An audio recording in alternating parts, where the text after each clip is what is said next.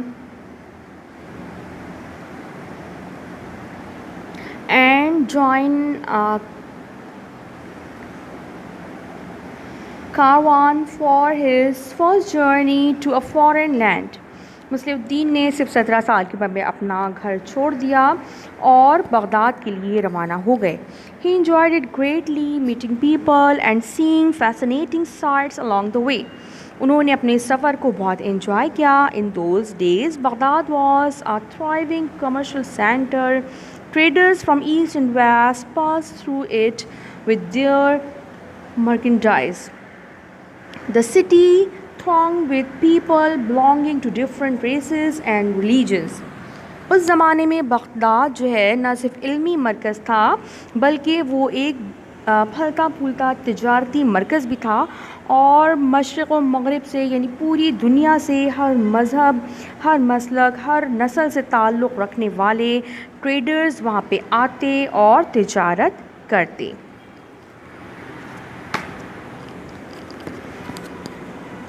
Jews and Christians, Hindus and Zoroastrians crowded the streets.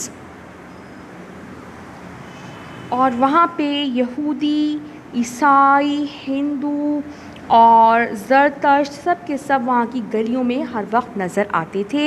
and mingled with the people but ate separately and prayed in their own places of worship.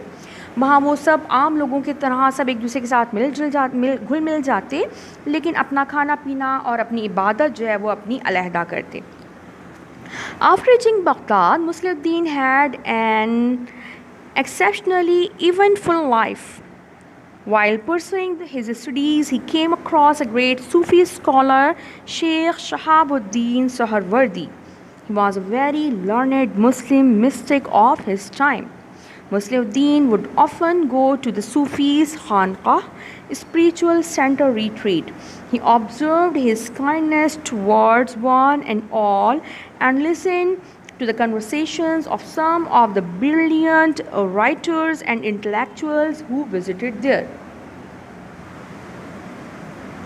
اچھا جناب، Baghdad پہنچنے کے بعد جو ہے مسلم الدین یعنی شیخ Saadi کی زندگی جو ہے وہ بہت ایونٹفل، یعنی بہت سارے اس میں ایونٹس ہوتے رہے، ایک مصروف بھاگ دوڑ والی زندگی گزری۔ اپنی تعلیم کے سلسلے میں ان کی ملاقات ایک صوفی اسکالر شیخ شہاب الدین سہروردی سے ہوئی، جو کہ اپنے وقت کے ایک بہت بڑے مسلم صوفی عالم تھے، اور مسلم الدین اکثر ان کی خانقاہ پہ جاتے تھے۔ خانقاہ کیا ہوتی ہے؟ جہاں پہ یہ جو صوفی بزرگ وغیرہ ہوتے ہیں وہ اپنی جو ان کی رہائش ہوتی ہے، جہاں پہ وہ لوگوں سے ملتے ہیں، ان کو درس دیتے ہیں، وہ ان کی خانقاہ کہلاتی ہے، اور وہیں پہ ان کی موسٹلی رہائش بھی ہوتی ہے۔ تو وہاں پہ جو ہے شیخ سعدی اکثر جایا کرتے تھے، اور وہاں پہ انہیں اپنے وقت کے بہت بڑے بڑے نامور دانشوروں اور رائٹرز سے ملنے کا اور ان کو سننے کا، ان کی باتیں سننے کا بھی موقع ملا۔ مسلم الدین saw that people belonging to different religions, caste and creeds were all welcomed equally at the خانقاہ۔ مسلم الدین نے اس چیز کو خاص طور پہ نوٹ کیا کہ ہر مذہب، مسلک، عقیدے، ذات پات سے تعلق رکھنے والے لوگوں کو اس خانقاہ میں ایک جیسی حیثیت دی جاتی۔ It was as if all their differences were wiped out once they entered the Sufis' portal. This left a lasting impression on Muslim Uddin's mind, and gradually he was won over by the message of Sufism. اور اس چیز نے شیخ Saadi کو بہت زیادہ متاثر کیا کہ وہاں پہ ہر ایک کو برابر کی حیثیت دی جاتی ہے، کسی کو اس کی نسل کی، اس کے مذہب کی بنیاد پہ کوئی فوقیت یا کمی جو ہے وہ اس کے رتبے میں نہیں کی جاتی. تو یہ وہ چیز تھی جس نے شیخ سعدی کو بہت زیادہ متاثر کیا، اور ان کا جو ذہن ہے وہ بھی اس صوفیزم کے میسج کے تابع ہو گیا، اور وہ یعنی اس چیز کے مطلب صوفیزم انہیں بہت اچھی لگی اور انہوں نے اس کو ایکسیپٹ کر لیا. Universal love, equity and justice for all human beings. It taught love and care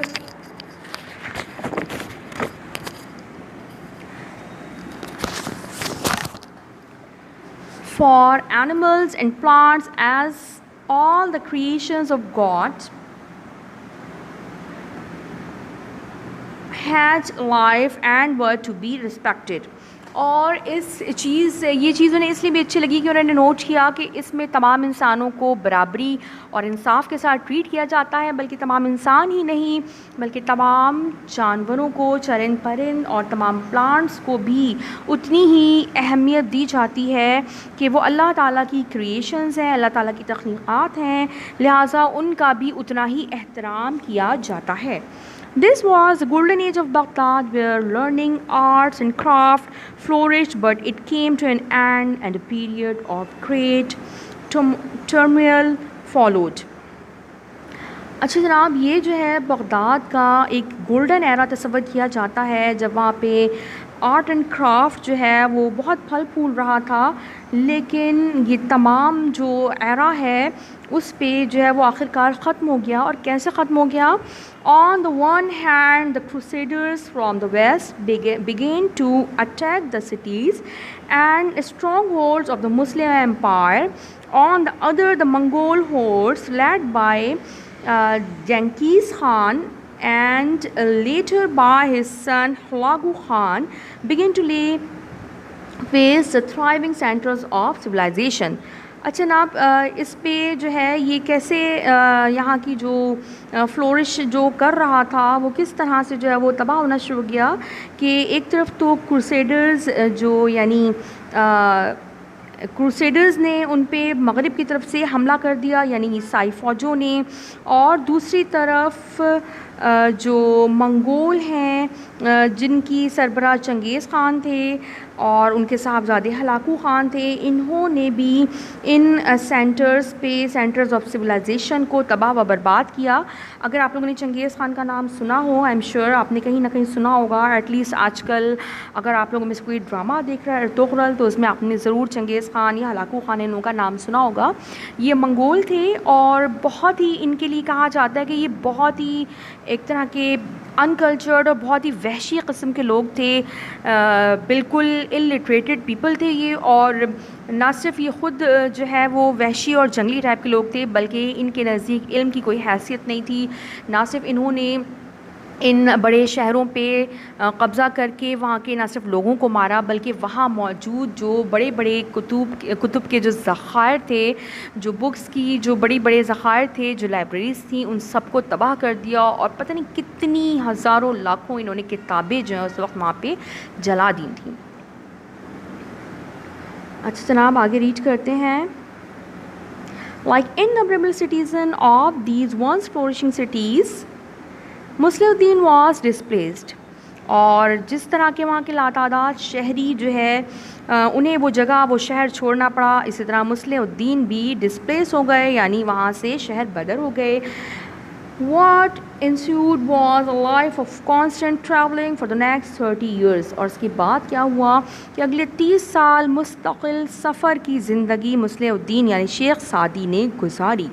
From the historical accounts of that era and from his own writings, we gather that he traveled to Anatolia, present-day Turkey, then to Syria, Sham, and he witnessed a terrible famine in Damascus. He mentions it in his verses. In Bostan, he traveled to Egypt and was fascinated by its music and bazaars to to Basra, Sindh, the desert towns of Thar and on to Gujarat in India.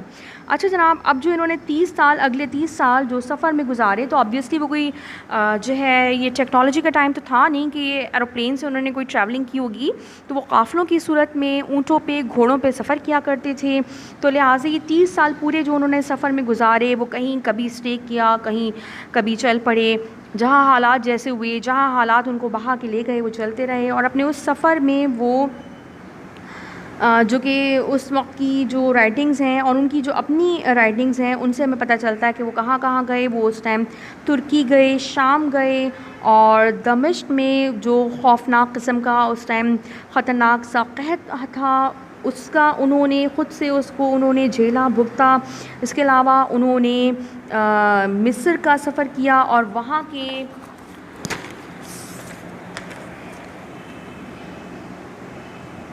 وہاں کے بازار اور اس کے music جو ہے اس سے وہ بہت زیادہ متاثر ہوئے. اس کے علاوہ بصرہ گئے اور ہمارے سندھ میں بھی جو ہے وہ ٹریول کرتے ہوئے وہ سندھ بھی پہنچے. یہاں کے ڈیزرٹ ٹاؤنز آف تھر جو کہ ہمارے سندھ کا ایک ڈیزرٹڈ ایریا ہے، یہاں پہ آئے، اور اسی کے ساتھ انڈیا میں جو گجرات لگتا ہے وہ وہاں تک بھی گئے. اچھا جناب اسٹوڈنٹس، یہ تو کافی لیندی لیسن ہے، تو انشاءاللہ اس کو فردر ہم کنٹینیو کریں گے اپنی نیکسٹ کلاس میں.